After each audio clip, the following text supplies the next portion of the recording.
Hello. Hi.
Hmm.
Okay, I am gonna grab a water real quick.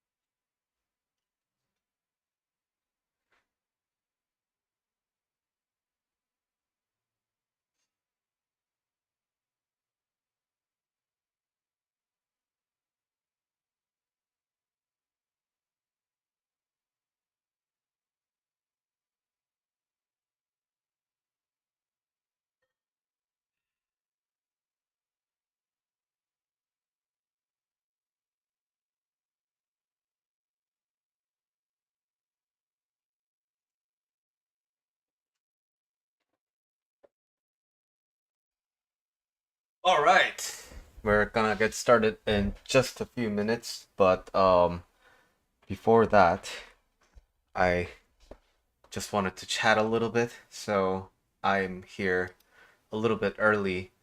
What do I want to chat about? Well, about the class, I'm gonna, get started in a minute, but yeah, I'm wondering how you all are doing. What's on my mind recently a lot is thinking about,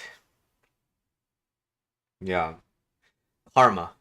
Um, Not because of Taylor Swift and I because I hear her all the time on the radio, but I've just been thinking about how karma is such a intuitive life kind of math kind of concept. It's been very interesting to me, and I've been trying to reduce my karma with stuff. Um, so one of the big breakthroughs I had today morning was well, not today morning. I was just having some fried chicken with my wife, and then I don't know if you know this about me, but I really, really, really, really hate my college experience, and so I'd be really jealous and I'd be really spiteful about other people who had really good college experiences, especially if they went to the same school as me. But then I realized that the more I regret it and the more I tell myself that that was a bad experience, the more I make myself a miserable person in the sense of like I'm actively accruing more life interest and making my life hard when I can't do anything about the past. So I was like, you know what? I'm gonna be thankful about my college experience. I'm gonna be thankful that I was a loner, and I'm gonna be thankful that I didn't really study a lot. I'm gonna be thankful that that I was super depressed with everything. And then my wife was like, "Well, like didn't your school experience lead to your military experience?" And I was like, "That's true." And so my wife was, "Well, you met me through the military experience. So in a sense, like we got married together because of your college experience." And I was like, "Holy shit, you're right." And there's so many things to be thankful for. And I'm slowly and steadily working on being thankful for everything and trying to redigest all of my past so that the past has already happened. I don't want to continue accruing interest about all the things that are like supposedly negative in my life, because nothing is positive, nothing is negative, everything just is. And that's a little bit of a daily Buddhism for you. We're gonna get because the recording for this is gonna be available. I'm gonna start sharp at 8 o'clock, and whoever joins late can just watch the recording. And it's 59 right now. So okay, so topic starts at 8 p.m. PST. Okay, so it's 8 p.m. PST, so I'm gonna get started. So welcome to the stream.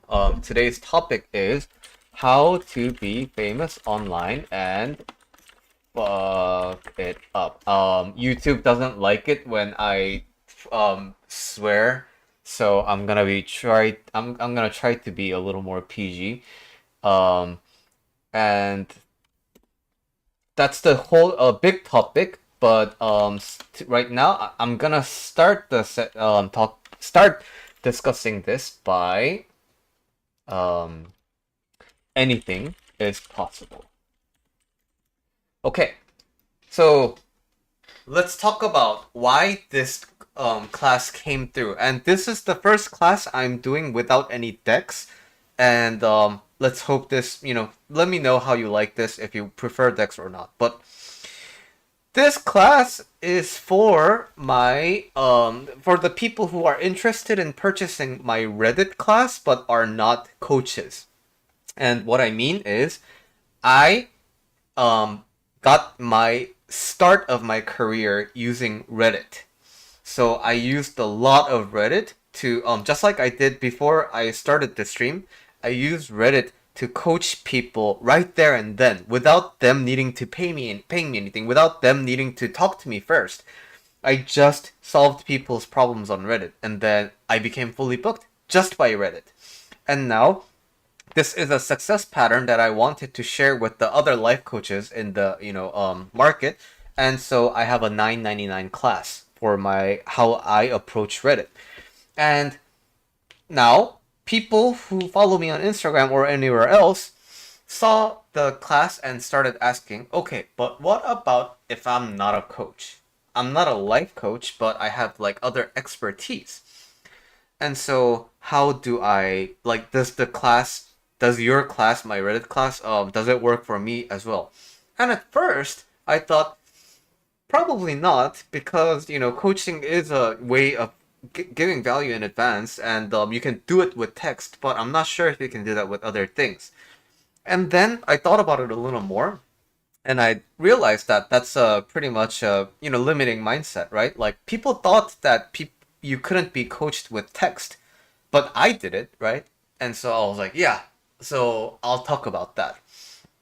So I want to fulfill that promise. I want to talk about how to be like successful and famous online, like regardless of your what you do, what field you're in.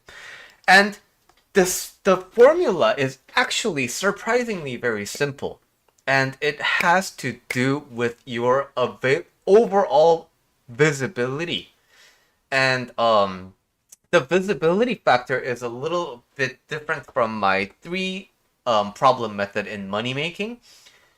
But what visibility means is if you're just available everywhere and people get used to the idea of seeing you, and when it crosses over the line to people get used to the idea of expecting you, that's when things can get really rolling. But now, what can people expect you to do? And you might think that it requires a specific amount of like, a wild kind of a skill set. You might think that it needs like, exceptional talent. But it's actually none of those things. So I want to show you like examples of what I mean. To show you my Yep. So this is a Reddit user called a wild sketch appeared, right? And so what this person does is like there's a meme here, right? After you defeat all the other landscapers, you must blah blah blah blah. And now this person draws something like this. Basically something relevant to the original thread, but he doesn't do a like it's not a full-blown drawing. It's a very kind of a sketch, literally. So this is the original post, and this is what he draws.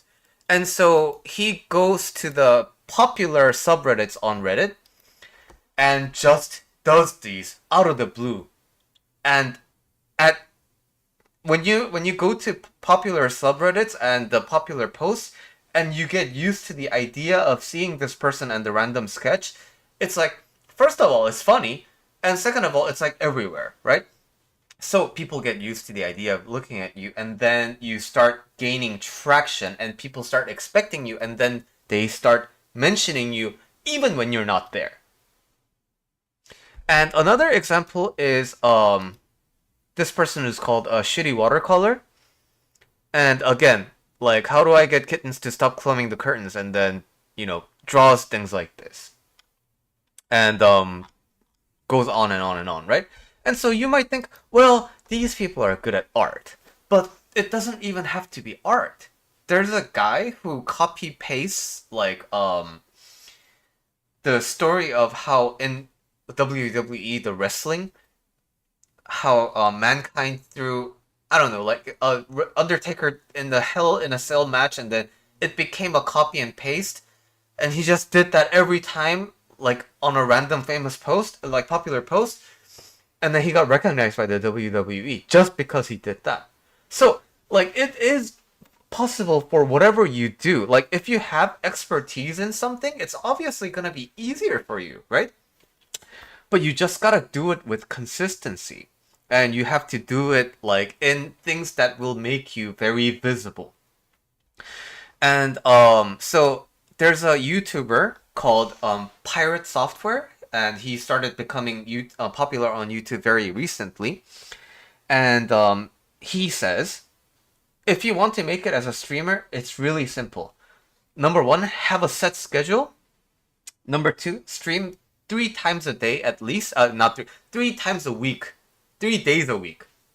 And number three, every time you stream, do it for at least 4 hours. And then you keep doing that, you'll be successful as a streamer. And I believe that, because number one, that is a pretty rigorous standard. But when you do that, as time goes by, people will not only expect your profile picture, but they will start expecting profile picture live. And that is when you enter the viewer's unconscious territory, and then that's when things start churning for you.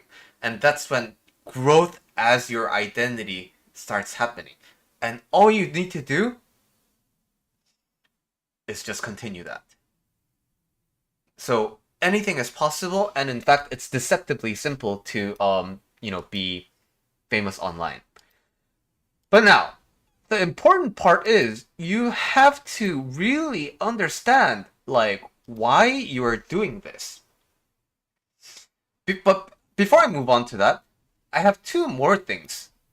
Examples. So streaming wise, Pirate Software gave a good example of how to be consistent. So for me, I am kind of a success story in Reddit. I'm not massively popular like a wild sketch appeared or shitty watercolor, but that's by design. I don't go to popular subreddits because that is not my goal. But I know if I do that, I can replicate that kind of social media success. And moreover, the last thing I want to mention is for YouTube. Lots of people want to have big YouTube channels. And a Korean YouTuber recently did an experiment. He already has a successful Minecraft channel. And there's a lot of opinions about YouTube, but part of it is like, oh, YouTube is a fluke. It's all dependent on the algorithm. Like, you can't be successful on algorithm just by, effort. And the other camp is like, no, YouTube is strategy, and YouTube is like workable. You can figure it out and make it work. And so this person wanted to put it on to the test. And so basically he created a brand new YouTube account and really went all in on shorts and made the shorts really digestible and really easy to understand, and made lots of them. And then guess what? Became million subscribers, gold button, monetized. So it's not a fluke. You can replicate this. Like, anything is possible, but the only thing that makes it impossible or hard is in here. That's the cold, hard truth of it. So, why is it so hard in here? Number one, because you want to do it fast. But it's not gonna happen that fast. So when you are on the way to your growth, you will start thinking this isn't working and you will quit. That's what makes it hard. And number two is the main topic for this class. So now let's move into what makes it hard. Number two is attachment to numbers. And this is actually very brutal. And this is what actually frustrates so many solo entrepreneurs and so many people who are trying to make it on the internet, because the numbers dictate how you feel, how much of a successful career you're having as a digital creator. So if I meet a YouTuber, which I sometimes do because I live in LA, I guess, there is a power play. There is kind of a hierarchy when I say like, oh, I do YouTube too, but then like I have 300 something subscribers and they have like 1 million, right? And so this number thing starts becoming your identity. And I can't really blame anyone for that, because why do you start YouTube, or why do you start Instagram, or why do you start Reddit in the first place? You see other successful people and get the idea for it, right? So you're trying to model that kind of success. So that's why you start off with like, oh, my goal is to reach that number. And that is precisely why I don't try to focus on my numbers for Reddit. That's why I only try to coach in smaller subs. And like, I don't comment on already popular posts, because I know, because I'm a human being, that once I start doing that, I'm going to accrue the karma of attaching to numbers. So if you look at Reddit, yeah, like everything you see here, like it's points, points, points. I can go to my profile and you see karma, you see followers. But the thing is, like, number of karma and number of followers doesn't really mean anything, as in terms of your work, the work that you're doing on Reddit. And now I know you're watching this on YouTube, whether live or VOD. When you look at the bottom of my video, it's like how many people are concurrently watching and how many people viewed. It's weird if I'm not attached to that because I see it all the time, and especially because I'm already primed into thinking, oh, I'm gonna start YouTube because I want the numbers. And the algorithm also does things like when you get a like, you get a notification, right? So this is unconscious messaging that says, hey, someone liked you, and that's worthy of notifying you. That's important. You don't get a notification when somebody sees your work and is profoundly moved and helped, right? I can watch a video by someone and then I could be like, holy crap, this is the best video I've ever seen in my life. But then, as I do, I might not like the like button. I might not click the like button. But I had a profound shift. So it's like the same as Yelp. I can have the best sushi in my life, and I could not write a review. So if you model your success on Yelp, that means you're not being successful. When you made me so happy with your meal, right? So, what's a bad thing that can happen when you've chased the numbers? You start to not talk about the things you came onto the platform to talk about. I'm on YouTube, I'm on Reddit, I'm on all these platforms to coach and help people think differently. When I get attached to the numbers, I'm not gonna do that because guess what? Coaching is really not popular. Coaching doesn't really have a big presence in the online world. So I am going to start commenting on a lot of memes.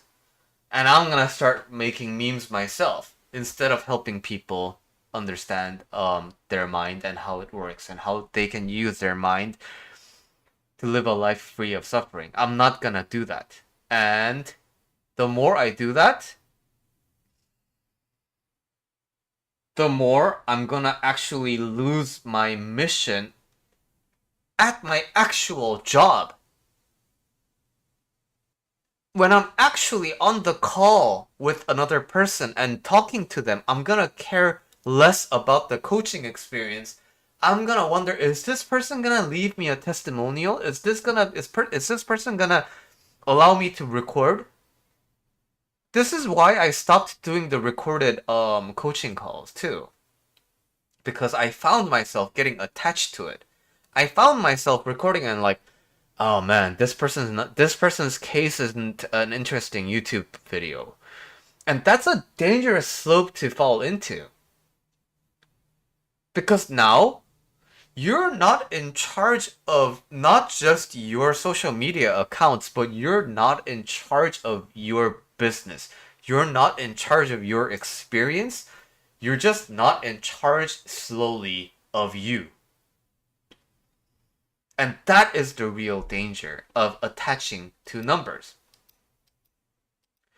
So let's move on to the next thing, which is doing popular things makes you popular. So if you want to be successful in terms of metrics, you have to be popular. So how do you become popular? You become popular by doing popular things. And I've told you multiple times that Reddit has the concept of karma. It's a point scoring system. So when someone everybody upvotes their comment by default. But now, I just wrote this, so it's at 1. But if some people like it, so for example, let's go to, crap. Wait. Comments. Okay. So, this comment, got 19 points, and this point got 28 points, right? So, these are the points, and what can also happen is these points can be downvoted. Like this person here got minus 21.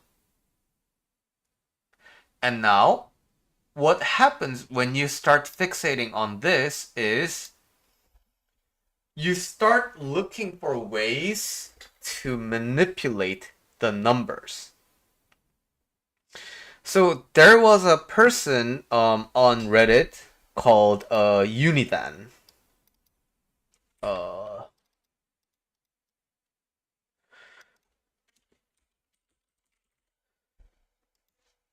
this person was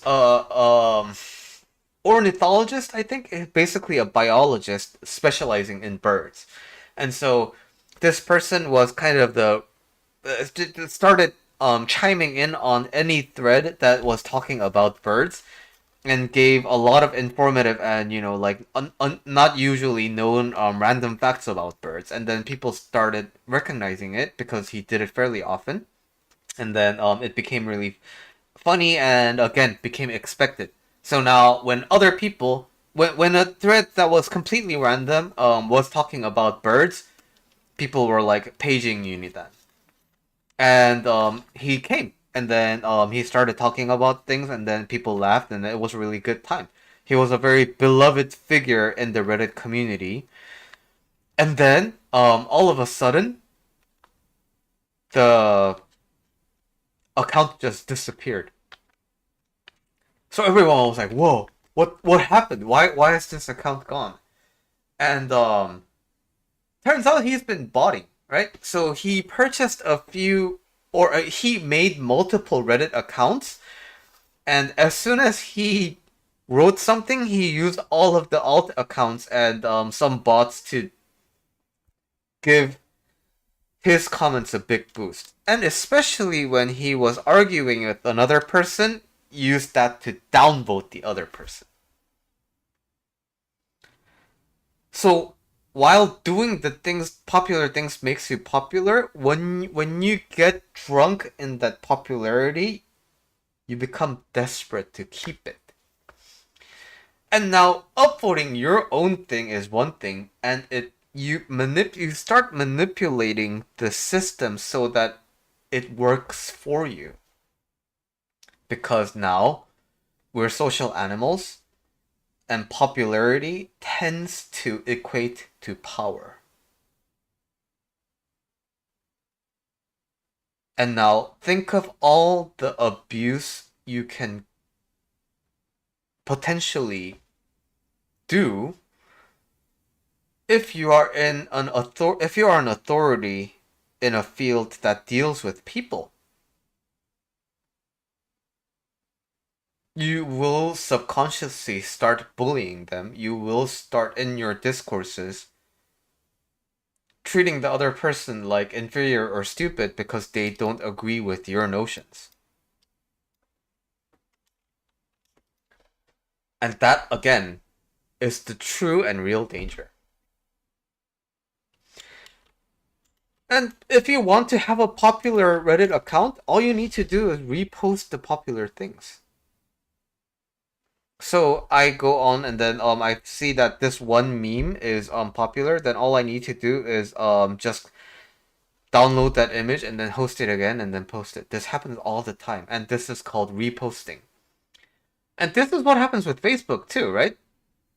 Like some quote gets popular and then it gets a lot of likes, and then people just use the same quote in a different image and then gets a lot of likes. So popularity is actually deceptively simple. But again, if your goal is to be popular, good. Like, you can do that. It's very easy and it's very simple. But if you're watching this, chances are your goal isn't to be popular. Your goal is to make an impact in the world with the things that you provide, with the medicine that you provide as an individual and as a professional, as an authority, as a healer in something. So you have to remember that doing popular things makes you popular. And the more you do it, the more you start losing yourself. And the more you become a part of this echo chamber. And there's a lot of echo chambers, right? Like if you're in a particularly kind of a conservative section of the internet, the echo chamber is like gun good, and like blue states bad, gay bad, trans bad, religion good. And if you go to you know college Steam subreddit, the echo chamber is like class hard, socializing hard, drinking good and bad. I feel bad about parties. Relationships are hard. So if you say those things, like it's a popular thing, you look popular, but then like, what are you really adding to anything? You're just becoming a part of the system that just reinforces this popularity. And overall, this is a meta algorithm. Like, there's a podcast that I did episode about algorithms, and every tech company has a curating experience and recommendation experience for the services that they host. But echo chambering is like one level deeper than the algorithm. Like it works regardless of any algorithm. You just pick what's currently popular and you just do that too. But then then what are you? You lose all of your identity. And now, um,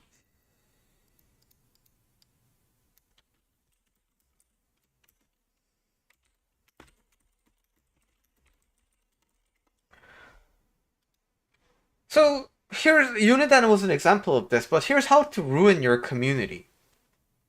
You start gaining influence and you start gaining authority in your field, whether it be Reddit, whether it be YouTube, whether it be Instagram or whatever. But it tends to happen on Reddit because there's like usernames associated with it, and on YouTube, not a lot of people like to the ratio of creator to consumers is like humongously large. So when you're in a community and you're fostering you hold people in your Facebook group or Reddit or whatever, when you are an authority, people are going to want to hang out with you because you're cool. They will want to be part of the cool kids club as well. And then what starts happening is you will recognize some of your fans, and then you will start recognizing them more often, and they will do things to you that make you feel good, and then you'll start rewarding them with the attention.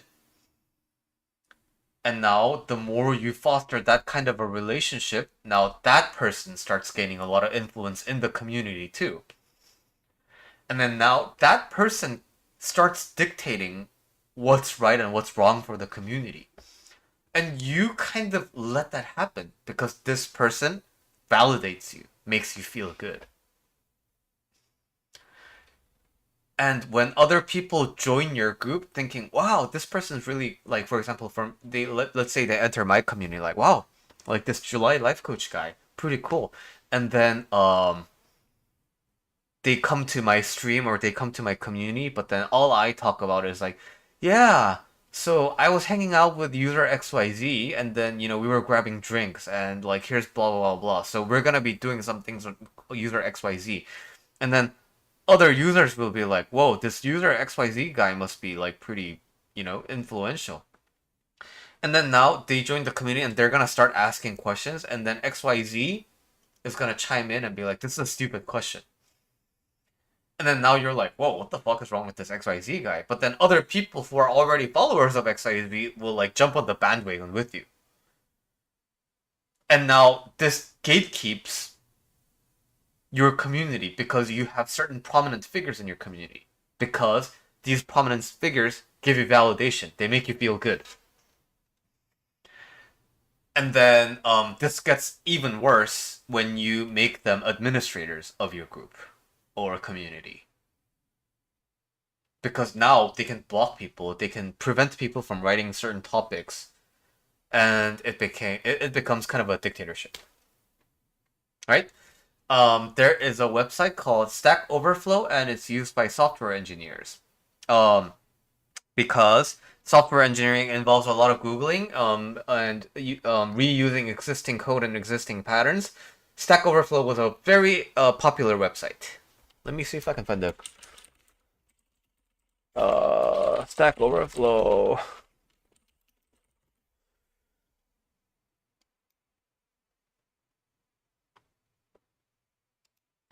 But what started happening is Stack Overflow is started having some really influential people because again Stack Overflow has a point system. So if you answer a lot of people's questions, then you get lots of points.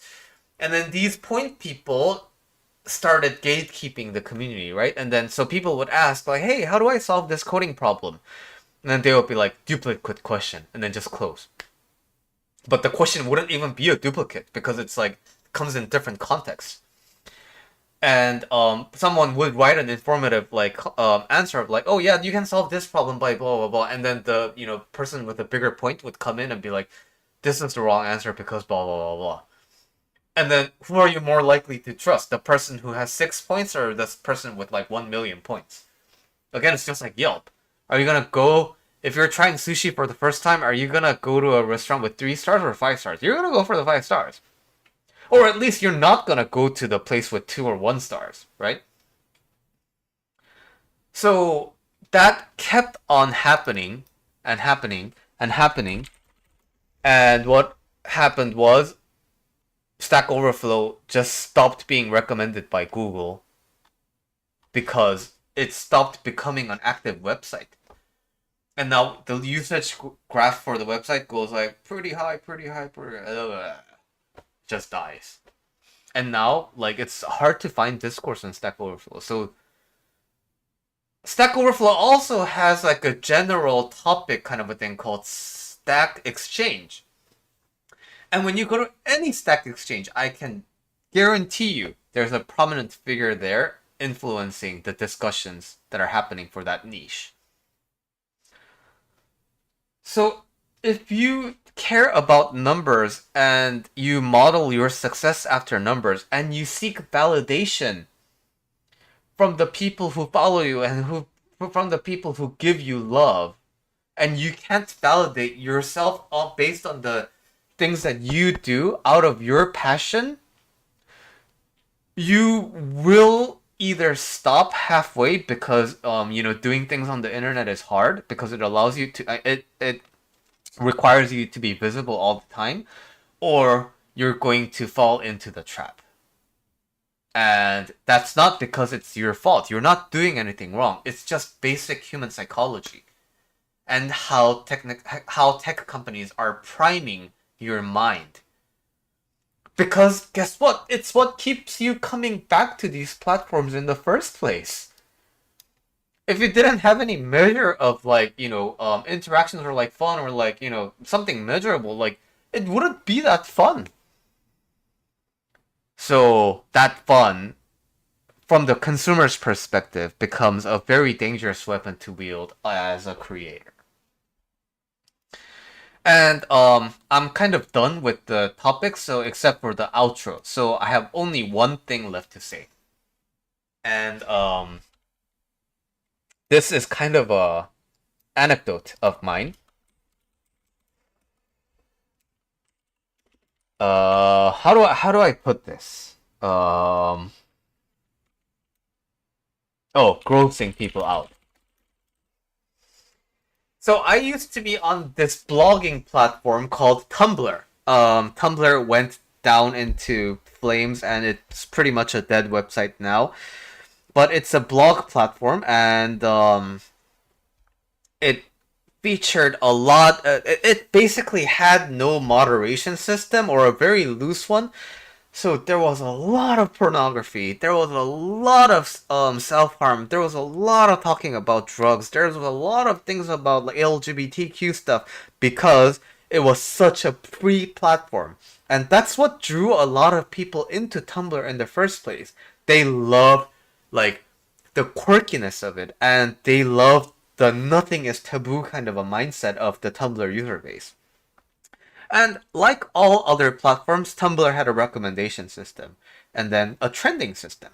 So this user had a really, really funny anecdote about like delivering pizza. And it went very much viral. And then so after it went viral, it kind of like, of course, the user got a bunch of crazy amount of followers, right? And now I happened to follow the person after that too, right? I was like, oh, this is a pretty neat and pretty funny account. I wanna follow that account too. And then the next post after their pizza post was, oh, I see I have tons of new followers, and now I need to gross all of you out. And this person was a trans person, and basically took a bunch of selfies with completely nude, like with a trans body. And now like that was kind of the first time I saw a trans person fully nude. So I was in kind of a culture shock. I was like, whoa, that's like something I haven't seen before. But what I remember about this isn't the shock value of it. What I remember about this is how happy that person looked as they were taking pictures of their butthole, as they were taking selfies with their, penis. This person was so full of joy, expressing themselves and grossing people out, because the people who follow you from the bandwagon is not your people. This person recognized that. And this person was on Tumblr to have fun. This person was on Tumblr for self-expression. And this person was so unapologetically themselves. And that's why I remember this incident so vividly. And in a really weird way, I want that to be your online experience as well. And my channel went viral too. Where is it? Where's my channel?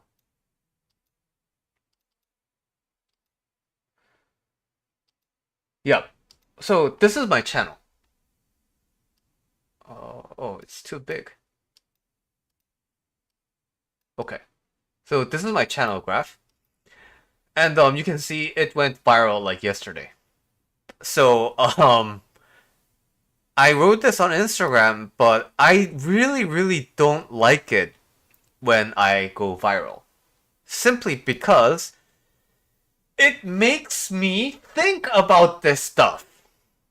It makes me aware of this number. I hate that feeling, because now I feel like I need to make more videos about solving long-standing problems.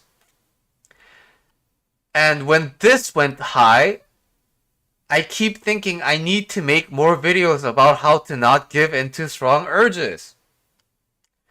Every time this happens, this gets into my mind, because I am a human being. And I get comments like this. Like, this is bad advice. Like, you have the freedom to do that, because, to you, you're probably right. In your opinion, this is probably bad advice. I understand that. But these are the people who regularly visit my channel. Um, like anything here and below. Like, these people are the people who actually have a relationship with me because they followed me when I'm not viral. And we have really fun and good discussions about the matter at hand. But instead, when I go viral, I get comments like "fuck you for getting to the motherfucking point," and um, I'm a selfish human being too. I don't want these things to happen to me. I don't want bad things to happen to me. But nevertheless, the day goes on, and thankfully, I am equipped to handle the challenges of doing things online because I am a life coach. I know my mind intimately, and I know how to work with the mind intimately. And I hope that can be um, the same experience for you as well. So that concludes my TED Talk. Um, to do a bit of a self promotion now that the talk is over. If you want to learn more about how to be successful on Reddit and following all of my guidelines of being aware of how to do it in a sustainable way that doesn't lose yourself, I have a course on Thinkific that is only $9.99, and I think that is an obscenely good deal. So I just sent that on the chat. I also have a relationships course, and it's not how to be a pickup artist. It's not how to be like change yourself to be more charismatic.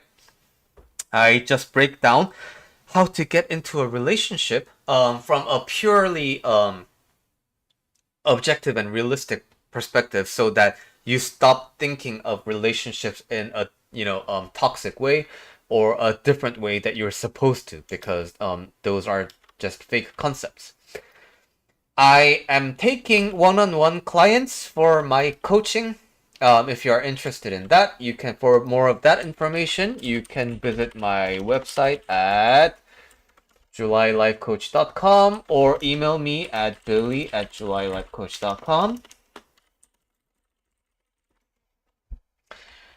And I have another program coming up in December. So this one is about making money and making money in a sustainable way. I am not going to teach you snake oil selling methods. It's not about that at all. I want to teach people how to think differently about their economic activity. And I want to teach you that everything that you do in your life, everything you have accrued experience in, can be an opportunity for you to make money. And I want to show you the way to true financial freedom by using my three problem offer making method and my multi-track offer method. And if you are interested in that, it's only $20, which again I think is an absolute steal. Also in the chats, and it's called Santa's Workshop. Um, so that is it. That's all I wanted to promote today, and that's all I wanted to talk about today. So if you have any question, please drop them in the chat. I'd be happy to talk about these things or any questions you have. Now the primary material is over, so now it's ask me anything again. So ask me anything, or if not, I'm gonna just hang out and take care of a couple of my stuff, and then I'm gonna sign off because again, this is going to be available on VOD.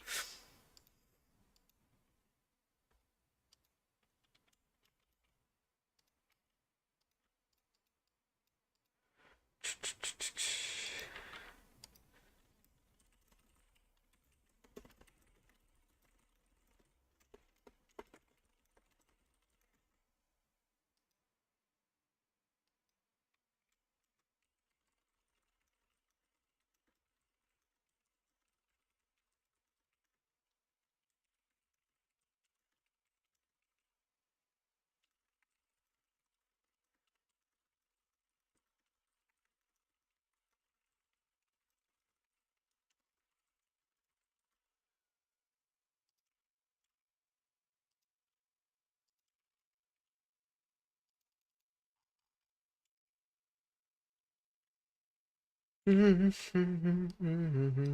really wanna play music, but YouTube will immediately disable my account if I play music.